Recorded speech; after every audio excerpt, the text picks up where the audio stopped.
Hello friends, नमस्कार। आप सभी को नमस्कार। आप सभी का वेलकम इस क्लास में। You all are welcome to this class. Please confirm your audio your video is accessible to you. आपका ऑडियो वीडियो ओके है? Please confirm. सो कंफर्म कर देंगे आपका audio video so that we can start the discussion. कर दीजिए। So ये हमारी class GIB में retail banking and wealth management paper के लिए है। सो यहाँ पे हम डिस्कस कर रहे हैं मॉड्यूल बी चैप्टर 5 को। कस्टमर रिक्वायरमेंट्स का ये चैप्टर है। सो क्विकली कंफर्म कर देंगे all of you that your audio your video is accessible to you. Yes कर दीजिए, मैं वेट कर रहा हूँ आपके कंफर्मेशन की। All of you please confirm.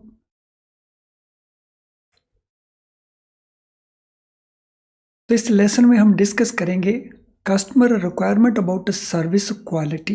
इसको लेकर के पिछले 4-5 पेपर्स के अंदर सीआईबी के अंदर बार बार क्वेश्चंस पूछे गए।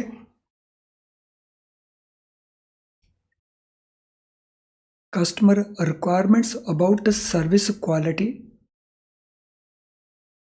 सो कस्टमर की रिक्वायरमेंट क्या है, हमारी जो सर्विस क्वालिटी है, हमारी सर्विस की जो गुणवत्ता है, तो उसके बारे में कस्टमर की रिक्वायरमेंट क्या क्या है। तो चलिए अंडरस्टैंड करते हैं कस्टमर सर्विस का मीनिंग क्या है। सब first of all what is meant by customer service.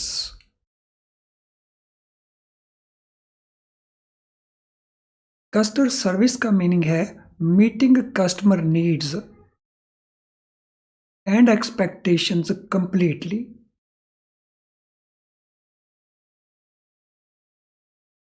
in time, doing a little more with a human touch।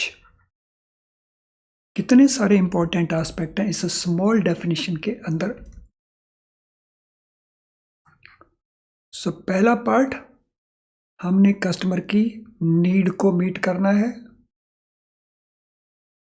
दूसरा, हमने कस्टमर की एक्सपेक्टेशन को मीट करना है। कस्टमर की नीड है सेविंग बैंक अकाउंट। कस्टमर चाहता है कि उसे इंटरेस्ट भी मिले, विड्रॉल की फैसिलिटी भी मिले और भी कई चीज़ें मिले, तो ये एक्सपेक्टेशन हो जाएगा। तो ये नीड हो गया, ये एक्सपेक्टेशन हो गया। और फिर कस्टमर चाहता है इन टाइम मिले। आप उसको इंटरेस्ट पे करते हो तो आप इन टाइम इंटरेस्ट पे करो।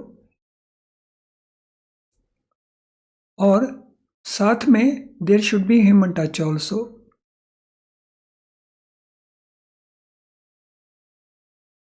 यानी उसकी फीलिंग्स को भी अंडरस्टैंड किया जाए। तो ऐसे डिफाइन किया है कस्टमर सर्विस को।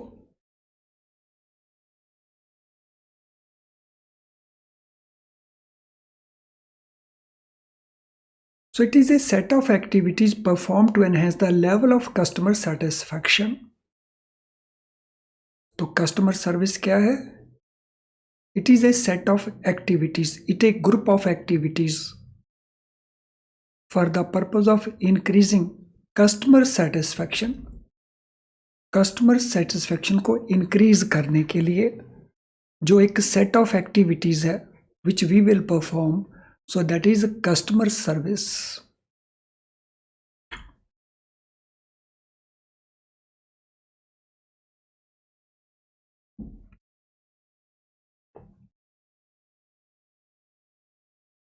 तो customer service satisfaction is a function of expectation of the customer. So जब हम लेवल ऑफ कस्टमर सेटिस्फेक्शन बढ़ाएंगे तो कस्टमर सेटिस्फेक्शन कैसे मीट होगी। So it is function of expectation of customer. Customer क्या एक्सपेक्ट करता है, अगर हम उसके मुताबिक प्रोडक्ट डिलीवरी करेंगे तो फिर वो कस्टमर सेटिस्फेक्शन है। So customer satisfaction is a function of expectation of the customer. अगर किसी कस्टमर का एक्सपेक्टेशन लेस है तो थोड़ा सा करने के ऊपर भी वो सेटिस्फाई हो जाएगा। अगर किसी कस्टमर का एक्सपेक्टेशन ज़्यादा है तो हमें ज़्यादा करके कस्टमर को सेटिस्फाई करना होगा। Some results of a customer service expectation can have positive or negative impact as follows. So customer service expectation के कुछ रिजल्ट्स जो पॉजिटिव भी हो सकते हैं, जिनका नेगेटिव इम्पैक्ट भी हो सकता है, वो कौन कौन से हैं? So some examples, some results of customer service expectation. उनके रिजल्ट्स पॉजिटिव भी हो सकते हैं, नेगेटिव इम्पैक्ट भी हो सकते हैं। तो देखें वो नेगेटिव या पॉजिटिव इम्पैक्ट कैसे होंगे। If actual service is better than expectation, अगर एक्चुअल सर्विस जो हमने प्रोवाइड की वो कस्टमर की एक्सपेक्टेशन से ज्यादा है, बेटर है, तो कस्टमर डिलाइटेड महसूस करेगा। ये इसका पॉजिटिव इम्पैक्ट है। तो it will lead to delightment to the customer. So expectation से अगर हम ज्यादा उसको दे देते हैं,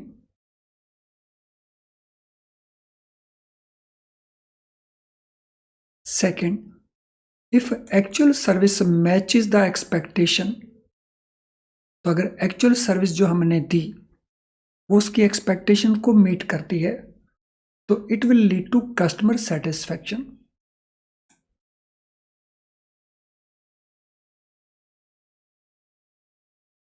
तो actual service equal to expectation, it will lead to customer satisfaction. If actual service is less than the expectation, it will lead to customer dissatisfaction.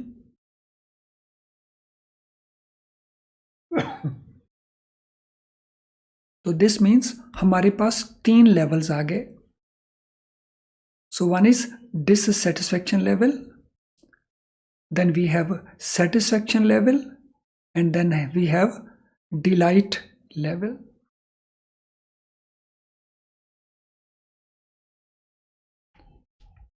तो आई होप ये सारे के सारे कॉन्सेप्ट्स को आपने ठीक से अंडरस्टैंड कर लिया है and you do not have any question. If that is, तो क्विकली टाइप कर देंगे NQ, कंफर्म कर देंगे NQ टाइप करके दैट आपने हर चीज़ को अच्छे से नोट कर लिया है और हर चीज़ को आपने ठीक से अंडरस्टैंड कर लिया है।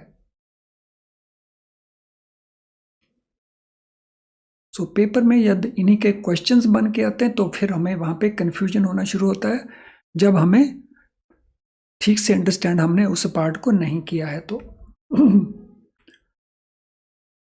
सो सभी कंफर्म कर देंगे बाय पोस्टिंग NQ, टाइप कर देंगे सभी अगर आपको कुछ नहीं पूछना है तो। सो अब हम बात करेंगे customer expectation about service quality of banks. So बैंकों की जो सर्विस क्वालिटी है उसके बारे में कस्टमर के एक्सपेक्टेशन क्या क्या हैं, तो that is next part, customer expectations about service quality of banks. So बैंकों की जो सर्विस क्वालिटी है, कस्टमर क्या क्या एक्सपेक्ट करता है हमसे कि हमारी सर्विस क्वालिटी कैसी होनी चाहिए। सो थोड़े स्टूडेंट्स ने कंफर्म किया है, मेरा रिक्वेस्ट है जिन स्टूडेंट्स ने अभी तक कंफर्म नहीं किया है NQ टाइप करके, तो वो क्विकली कंफर्म कर देंगे, मैं वेट कर रहा हूं। सो इन एक्सपेक्टेशन में पहली बात है टेंजिबिलिटी। तो पहली एक्सपेक्टेशन किसको रिलेट करती है, टेंजिबिलिटी को लेकर के। सो टेंजिबिलिटी का मीनिंग क्या है, हमारी जो फिजिकल फैसिलिटीज हैं जो हम ब्रांच में ATM में प्रोवाइड करते हैं, इक्विपमेंट का, हमारे जो लोग हैं, मैन पावर है, और जो हमारे कम्युनिकेशन मटेरियल्स हैं उनका अपीयरेंस कैसा है।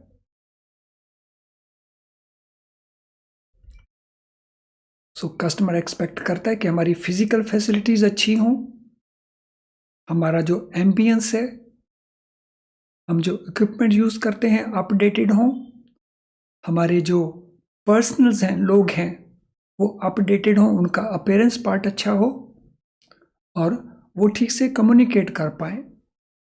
तो ये टेंजिबल पार्ट है। सो टेंजिबल पार्ट रिलेट करता है अपीयरेंस को देख करके। सो this is one expectation of the customer. तो आपको ऑलरेडी मैंने बताया, एक तरफ हम अगर एक्सपेक्टेशन को रखते हैं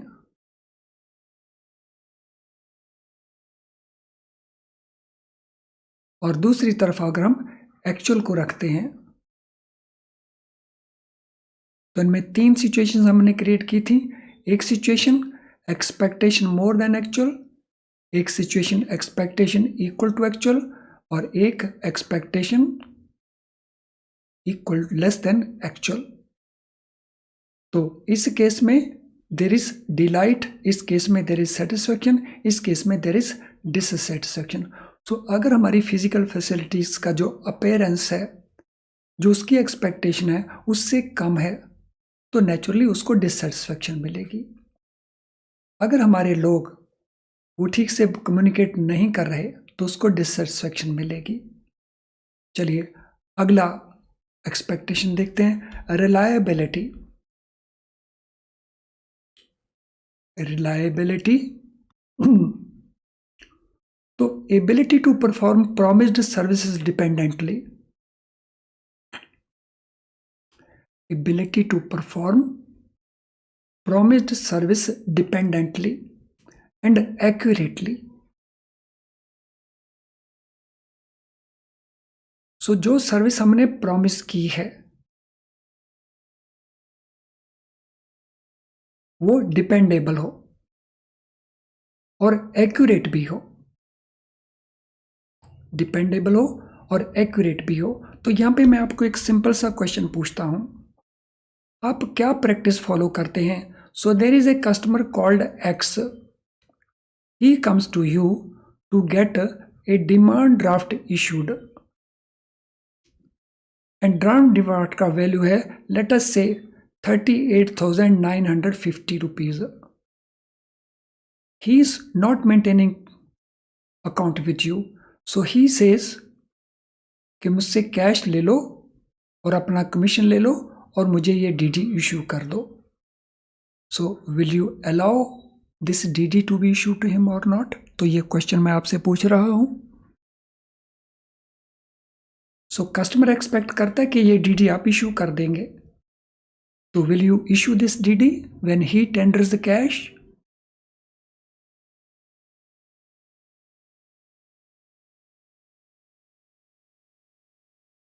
सो अगर आप ये डीडी उसको इशू कर दोगे व्हेन ही टेंडर्स कैश, तो he will get a satisfaction. और अगर ये डीडी आप इशू न करोगे तो इट विल बी डिससेटिस्फैक्शन। तो आपकी जो रिलायबिलिटी है to perform the promised service वो प्रॉपर नहीं है। तो इस बात का ध्यान रखें। आरबी का गाइडलाइन कहता है कि आप अप टू ₹50,000 डीडी कैश लेकर के इशू कर सकते हैं। आप रिफ्यूज नहीं कर सकते, इशू क्या कर सकते हैं, रिफ्यूज नहीं कर सकते हैं। और अगर आप अपनी गाइडलाइंस को पढ़ोगे तो उन गाइडलाइंस में ये लिखा होगा कि आप इशू कर सकते हैं, लेकिन आपने प्रॉमिस तो कर दिया गाइडलाइंस के अंदर, लेकिन आप वो सर्विस प्रोवाइड नहीं कर रहे। तो फिर उस केस में आपकी सर्विस की जो रिलायबिलिटी होगी वो कस्टमर डाउट करेगा। तो इसी प्रकार से ये एग्जांपल हम दे सकते हैं, where officer says that amount will be sanctioned. एक लोन एप्लीकेशन आया और ऑफिसर ने कस्टमर को कहा कि 2 डेज के अंदर हम इसके ऊपर डिसीजन ले लेंगे। अगर वो इसको फॉलो करता है, अगर इसको वो कंप्लाई करता है और कस्टमर को अकॉर्डिंगली बता देता है, तो कस्टमर विल फील सेटिस्फाइड। तो कस्टमर को लगेगा कि जो कुछ ये लोग कहते हैं वो रिलायबल कहते हैं, उसके ऊपर हम विश्वास कर सकते हैं। और अगर हम उसको नहीं करेंगे तो कस्टमर हमारे ऊपर विश्वास नहीं करेगा, तो जो रिलायबिलिटी का एक्सपेक्टेशन है, so that will not be fulfilled. No responsiveness, so this is the third part, तीसरा एक्सपेक्टेशन है कस्टमर का। सो मैं ऑलरेडी आपको कह चुका हूं, कस्टमर की इन एक्सपेक्टेशंस को लेकर के CIB में जब रिटेल बैंकिंग का पेपर था तो वहां बार बार इसके ऊपर क्वेश्चन पूछे जा चुके हैं। सो रिस्पॉन्सिवनेस क्या है? Willingness to help customer and provide prompt service. So एक होता है कि हम कस्टमर सर्विस प्रोवाइड करते हैं, एक होता है we are willing to provide also, कि यस हम करना चाहते हैं उसकी help, and we also provide prompt service. For example, customer के अकाउंट को आपने डेबिट कर दिए कुछ चार्जेस रॉन्गली, अगर आप इसको इमीडिएटली रिक्रेडिट नहीं करेंगे तो फिर आपकी वो सर्विस प्रॉम्प्ट सर्विस नहीं होगी। और अगर आप उसको रिक्रेडिट कर देते हैं इमीडिएटली, तो ये कस्टमर का एक्सपेक्टेशन होगा कि अगर आपने कोई गलती की है तो आप अपनी गलती को क्विकली सही कर लीजिए, सो दैट कस्टमर को कोई डिफिकल्टी नहीं हो। तो इसको हम कहते हैं responsiveness, and this is what customer expects from us. तो कस्टमर हमसे ये चाहता है।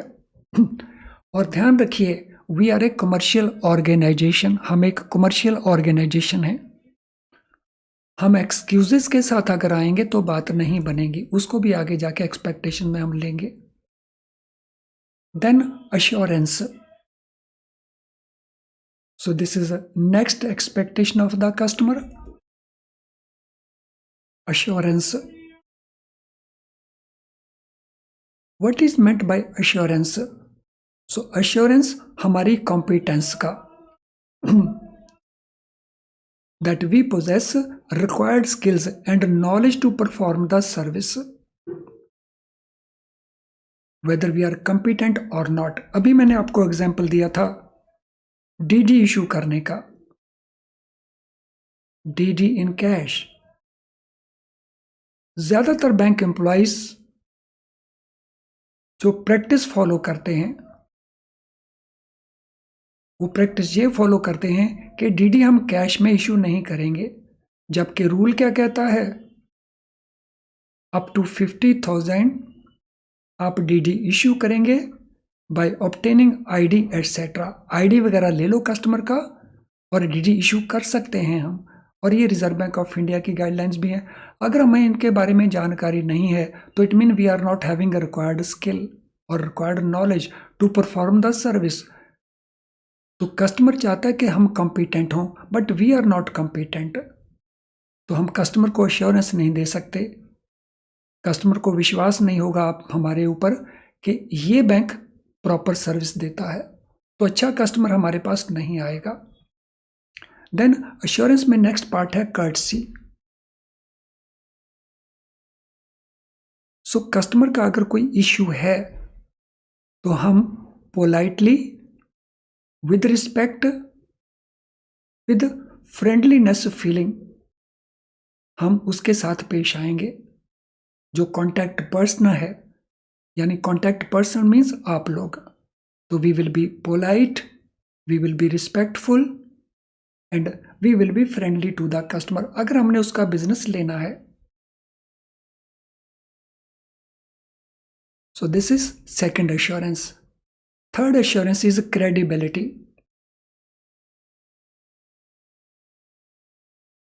So that is belief of the customer. Trustworthiness हमारा कितना है, और ये ट्रस्टवर्दीनेस किसके बेसिस के ऊपर बनेगा? इन सभी फैक्टर्स के बेसिस के ऊपर। हमारी रिलायबिलिटी फैक्टर कितना है, हमारा रिस्पॉन्सिवनेस पार्ट कितना है, हमारे लोग कितना कॉम्पिटेंट हैं, कितना कर्टसी के साथ वो पेश आ रहे हैं, तो इससे हमारी क्रेडिबिलिटी बनती है। तो कस्टमर ट्रस्ट अस। तो एश्योरेंस 3 पॉइंट ऑफ व्यू से competence, courtesy and credibility. I think everything is very very clear to us. So अगर ऐसा है तो क्विकली स्माइलिंग आइकन को पोस्ट करके मुझे कंफर्म कर देंगे that everything is very very clear to all of you, ताकि मैं आगे चल सकूं. यस, कर दीजिए confirm. All of you please post smiling icon as a sign of confirmation. कर दीजिए confirm.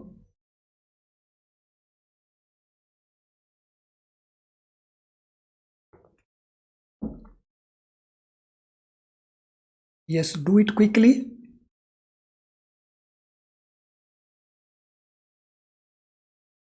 Then empathy. So this is another expectation of the customer. Empathy. What is meant by empathy? Empathy क्या होती है? Empathy का broader meaning होता है अपने आप को, सामने वाले को अपने प्लेस के ऊपर फिक्स करना. सो जो डिफिकल्टी सामने वाले की है, क्या हम उसको अपनी डिफिकल्टी के तौर के ऊपर अज्यूम कर सकते हैं? तो उसको हम कहते हैं एम्पैथी. तो एम्पैथी में फर्स्ट फैक्टर है एक्सेस. तो कस्टमर हमें कितना आसानी से कांटेक्ट कर सकता है और हम कितना अप्रोचेबल हैं, एक्सेसिबल हैं. तो इसके लिए हम क्या करते हैं, नॉर्मली हम कॉल सेंटर बना देते हैं.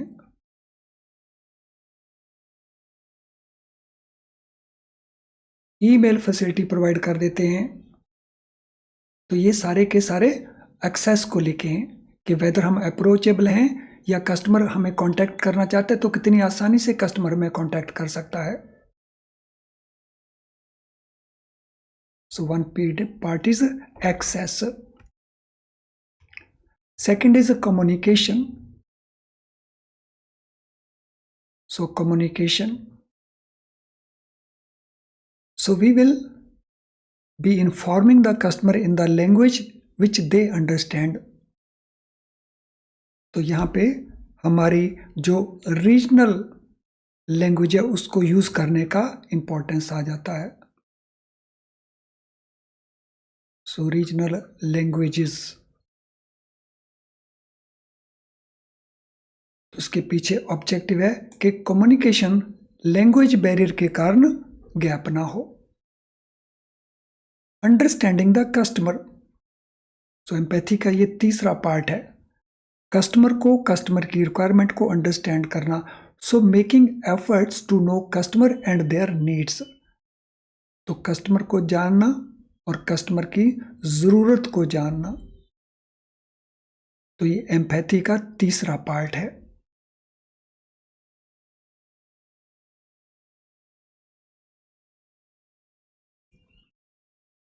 Then value customer, his business and his time. So customer के बिजनेस को, कस्टमर के टाइम को हम इंपॉर्टेंस देंगे. So value the customer, value customer's business and value customer's time.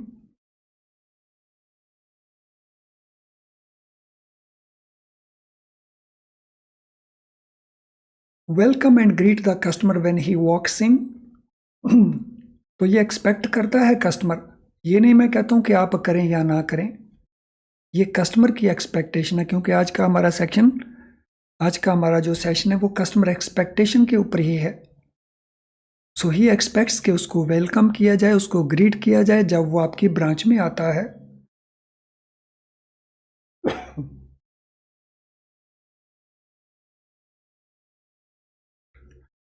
He also expect कि उसका टाइम कीमती है, उसके टाइम को आप रिस्पेक्ट करें, उसके टाइम को, कि उसके पास टाइम लिमिटेड होगा आपके पास आने का. And attend to him at the earliest. ये उसका एक्सपेक्टेशन है कि उसके टाइम की कदर की जाए और जैसे ही वो आता है तो जितना जल्दी हो सके उसको अटेंड किया जाए.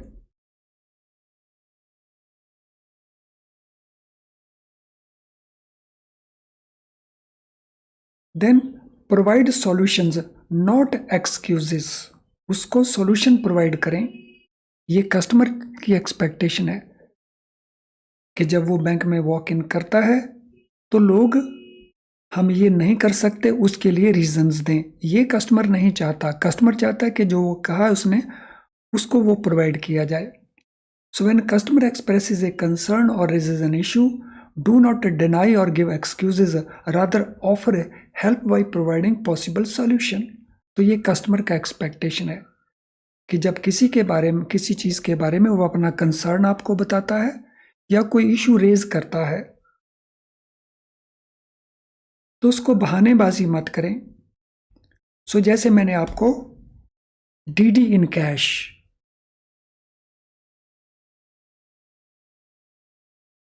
तो अक्सर हम बहानेबाजी क्या करते हैं जी, हमारा जो सीबीएस सिस्टम है, हमारा जो सिस्टम है वो हमें परमिट नहीं करता है। इस तरह की बहानेबाजी लोग कर देते हैं। सो कस्टमर एक्सपेक्ट करता है कि उसकी इशू को सुना जाए, बहाना ना करें, rather he should be provide possible help, possible solution उसको प्रोवाइड किया जाए। तो पॉसिबल सॉल्यूशन क्या है कि डीडी के केस में 50,000 रुपये तक आप उससे आइडेंटिटी मांगे और उसको डीडी बना के दे दें। सो that is the solution, possible solution.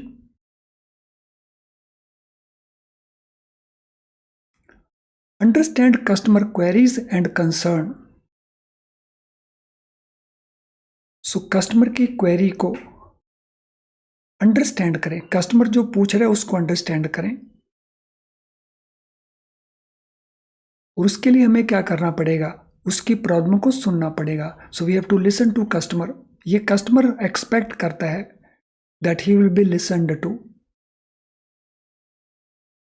And secondly also see if the issue or problem can be solved from his point of view, उसके पॉइंट ऑफ व्यू से सॉल्व हो सकती है कि नहीं हो सकती, इस पॉइंट से देखा जाए, बिकॉज वो एक्सपेक्ट करता है।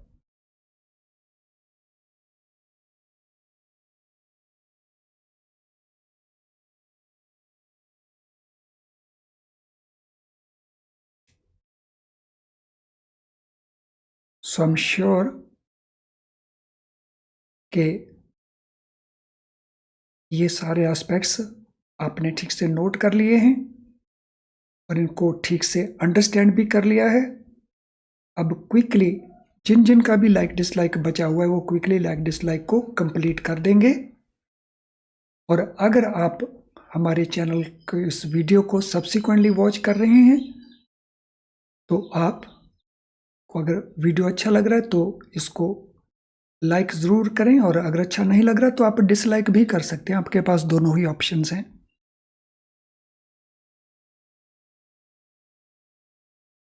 चलिए फ्रेंड्स, आज की क्लास को हम यहीं पे वाइंड अप करेंगे, तो आगे हम कंटिन्यू करेंगे। तो आपका किसी प्रकार का कोई क्वेश्चन हो स्टिल, तो आप अपने क्वेश्चंस को हमारी जो ईमेल आईडी है वहाँ पे पोस्ट कर सकते हो।